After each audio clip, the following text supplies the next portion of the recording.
licenciada em Letras Português e Espanhol pela Universidade de São Paulo.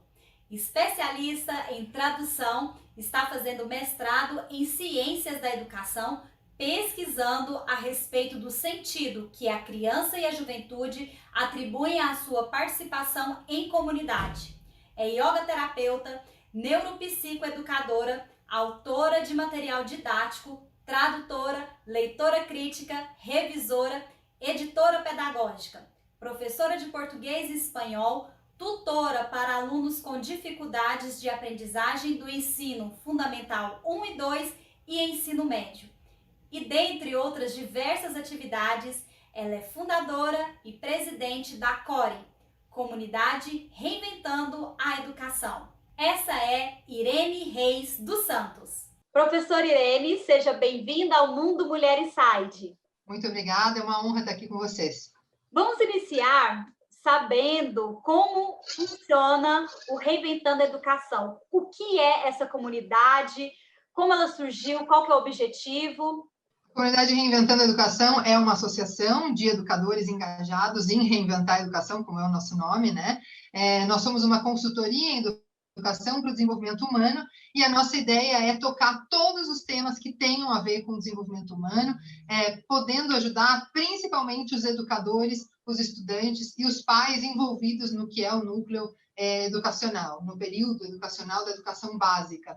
Então, hoje a gente tem um grupo de educadores que estão capacitados, aptos e disponíveis a oferecer os seus saberes, compartilhar os seus saberes com outros educadores, com a ideia de a gente ter uma educação, digamos, mais profícua, uma educação mais coerente com as demandas do século XXI. Então, é isso que é a CORE. A gente atende tanto escola privada quanto escola pública, tentando também fazer com que essa relação seja sustentável e com que as desigualdades entre educação pública e privada possam ir desaparecendo com o tempo e com as relações entre esses dois sistemas. E na prática, como reinventar a educação? Como que funciona? O que a gente tem que fazer para reinventar, para colocar esse modelo aí em prática? A gente reinventa a educação nas relações, na relação do estudante com a gestão, com o professor, na relação do professor com a gestão, com o estudante, com os pais, com a comunidade.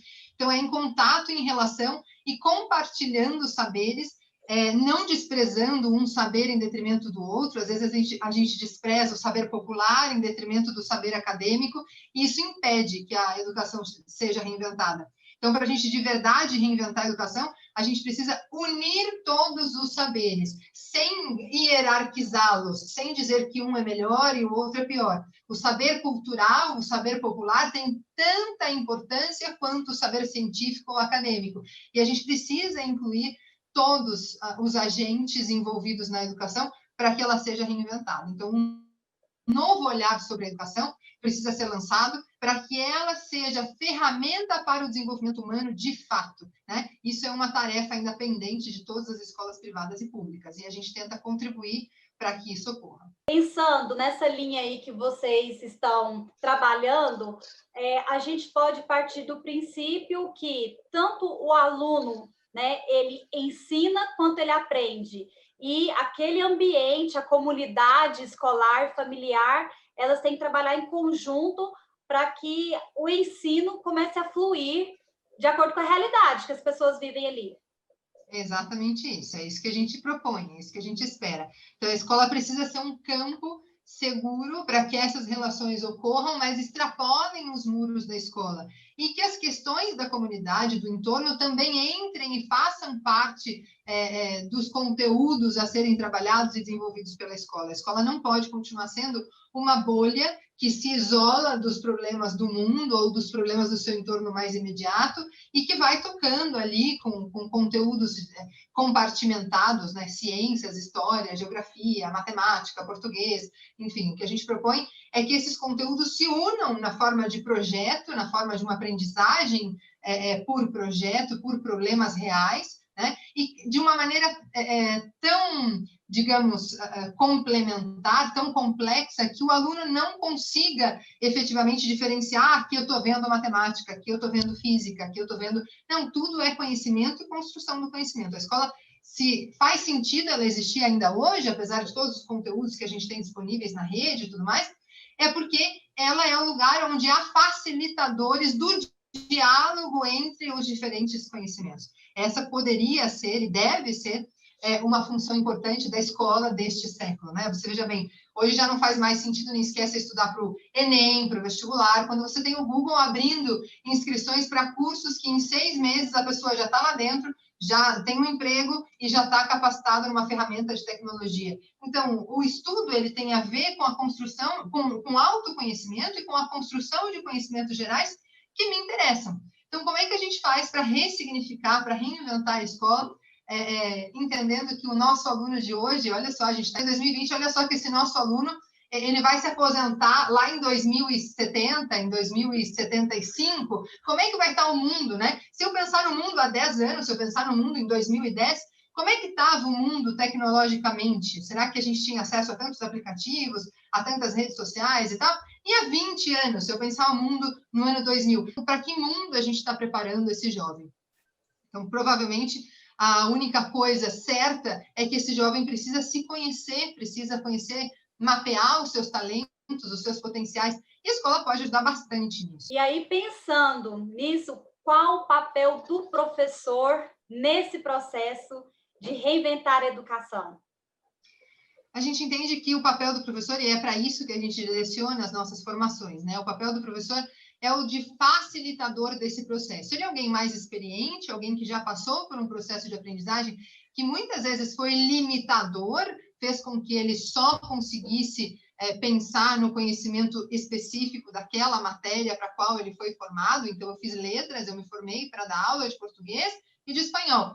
Puxa, quando eu começo a falar de outros assuntos com os meus alunos, eles se espantam. Mas espera aí, isso aqui não era uma aula de espanhol, né? E aí você precisa explicar para ele que conhecimento ele é muito mais abrangente do que gramática, literatura e redação. E você pode falar sobre esses temas, sobre outros tantos temas, sem que isso prejudique, digamos, a formação dele naquela língua que ele está aprendendo, seja ela língua materna ou língua estrangeira, né? Então, a nova função do professor, e nem é tão nova, sabe? Já os escolanovistas lá de 1920 já estavam propondo que a função do professor fosse uma função de mediador, de facilitador do conhecimento, alguém que consegue conectar diferentes saberes para a construção de um autoconhecimento e para a construção de um saber mais abrangente e que seja um saber, digamos, construído para a resolução de problemas reais. Talvez, e é bem possível que a gente consiga concordar em relação a isso, talvez a nossa principal função aqui na Terra seja melhorar a vida dos outros e, além disso, construir uma vida bacana para a gente, né? Então, os grandes líderes, né, inspiradores, falam bastante sobre essa coisa do servir, do estar disponível para impactar positivamente o mundo. Talvez o professor e a escola possam ser esse caminho, né, para que essas novas gerações consigam entrar em sintonia com essa ideia. Professora Irene, fala para a gente quais são os maiores desafios da educação no Brasil atualmente. O desafio da educação no Brasil, principalmente, não é de hoje, é o desafio de valorizar o educador, valorizar o corpo docente, valorizar a carreira do professor, né? Valorizar financeiramente mesmo, para que ele possa ter condições de desempenhar só essa função de educador, se preparar para isso, ter recurso financeiro para pagar outros cursos, para viajar, conhecer outras maneiras de lecionar. Enfim, a valorização do educador é algo urgente no Brasil e não é de hoje, né? Hoje, se você conversa com os jovens que estão em época de pré-vestibular e pergunta se há alguma chance de que esse jovem escolha ser professor, poucas respostas são positivas, né? Professor é uma carreira vista como, tadinho, você é professor? Sério? Então, é como se ele não tivesse tido outras possibilidades. Isso é uma mentira. Eu sou professora porque eu escolhi ser professora, a minha vida inteira eu quis isso para mim e fui me formar e abrir mão de outras tantas possibilidades que eu tive, como alguém de letras, eu podia continuar fazendo tradução, já fiz, podia continuar fazendo livro didático, já fiz e podia fazer mais, eu podia escrever livros, eu já escrevi, podia escrever mais. Então, há ainda várias possibilidades dentro da minha carreira e, entre tantas, eu escolho todo dia ser professora. né? Então, primeiro, a gente valorizar socialmente a imagem e a carreira do magistério e valorizar financeiramente essa carreira, para que depois a gente possa ficar olhando para a Finlândia, né, e dizer, nossa, a educação na Finlândia é incrível. Claro que tem que ser incrível. O professor, ele é altamente capacitado com mestrado e doutorado, o estudo dele é financiado, ele recebe um altíssimo salário, as escolas são muito bem equipadas, ele tem apoio total da comunidade, das famílias, para desenvolver a educação de qualidade que ele consegue oferecer aos seus estudantes, né? Então, a gente tem aí um longo caminho de muitos desafios pela frente. 80% dos professores do Brasil são professoras. As mulheres dominam a licenciatura no nosso país. Há uma relação da profissão com o gênero, né, com a mulher?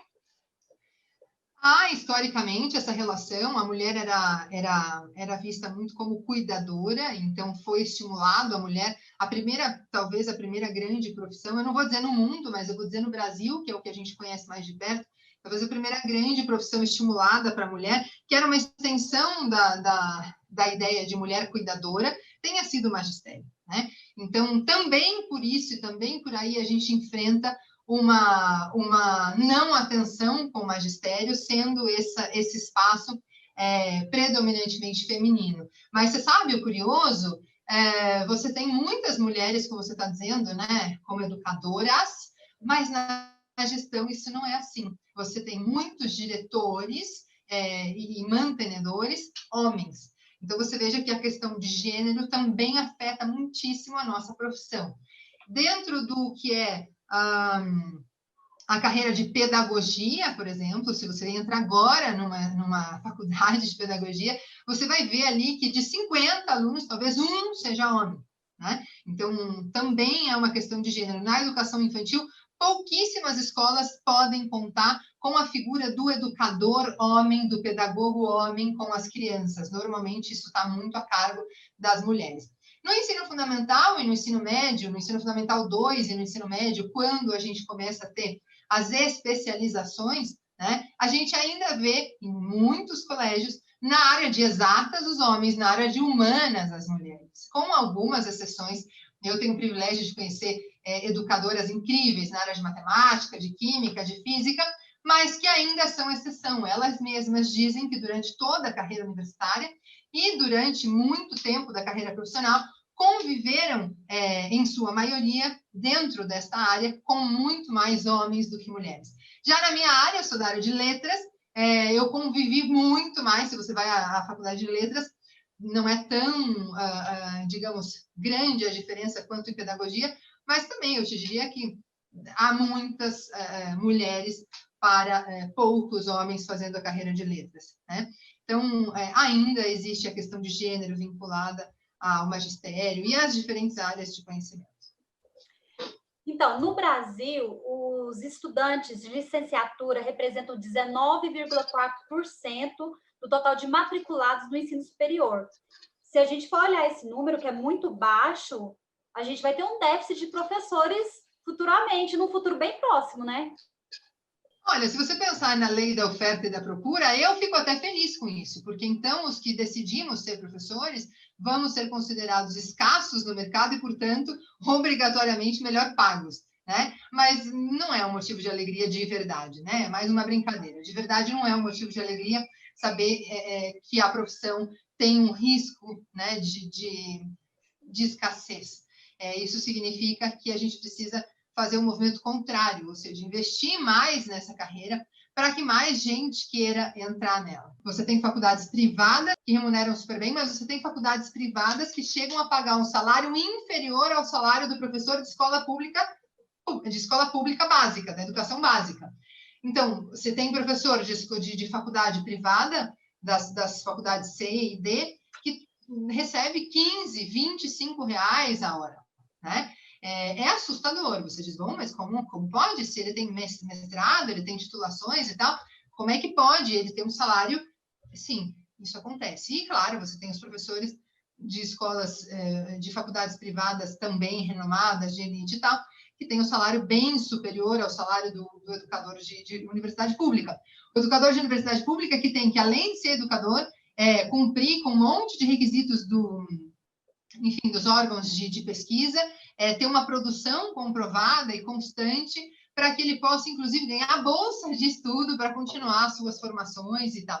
Quer dizer, é um tamanho de absurdo, né? Sem fim. Uma quantidade de produção que ele tem que ter que apavora o professor também do ensino superior. Então, a gente tem um drama na educação do ensino superior à educação infantil que a gente precisa rever, tanto em termos de metodologia, quanto em termos de remuneração financeira e reconhecimento social, né? Qual que é o caminho que a gente deve percorrer para que essas diferenças entre o ensino público e o ensino particular sejam minimizadas, né, que eu acho difícil de acabar, mas vamos ser otimistas aí, que elas sejam minimizadas, e como garantir uma educação de qualidade para todos? Olha, primeiro que, como diria o Darcy, um grande educador brasileiro, essa situação da educação não é casual, não é obra do destino, não é nada a não ser um grande projeto político, né? A gente tem como projeto político realmente não educar a nossa população. Quanto menos educada a nossa população for, mais facilmente ela aceita as mazelas dos políticos, da política com letra maiúscula, né? Então, eu vou começar de baixo para cima. Então, do menor para o maior grau, no menor espaço, cada um de nós, cada cidadão precisa entender e respeitar a Constituição no que diz respeito ao fato de que a educação é obrigação de todos, é responsabilidade de todos, né? A palavra responsabilidade precisa ser lida e escrita com letras maiúsculas, não é mesmo? Então, se a educação é responsabilidade de todos, o fato de você ter recurso financeiro para pagar a escola do teu filho não faz com que você se livre do que é a tua responsabilidade, que é a educação com letra maiúscula e a educação para todos, não é mesmo? Então, eu acho que primeiro por aí, cada um de nós entender que toda criança importa e que ali, naquela primeira fase, naquela primeira infância, é ali que a gente salva o país. Quando a gente cuida bem dessa criança, oferecendo oportunidade para que a mãe, como mulher, possa realmente enfrentar o mercado de trabalho, porque ela tem um lugar não só seguro, mas adequado e eficiente e afetivo para deixar o seu filho. Ela tem uma creche, ela tem uma escola de educação infantil e tudo mais. Então, não adianta a gente dizer que a escola é só para ensinar. Não, hoje a escola cumpre uma função social muito mais relevante até do que só ensinar. Porque ensinar o YouTube ensina, né, gente? Ensinar, qualquer autodidata consegue aprender. A gente está falando de uma escola hoje que, sim, não tem como se livrar de uma função social. A mulher entrou no mercado de trabalho, agora a gente está falando do que vocês mais gostam de falar aqui nesse canal, que é da mulher. A mulher entrou no mercado de trabalho, ela precisa de um apoio, a escola é o apoio, sim, para essa mulher. Agora, como é que essa escola está cuidando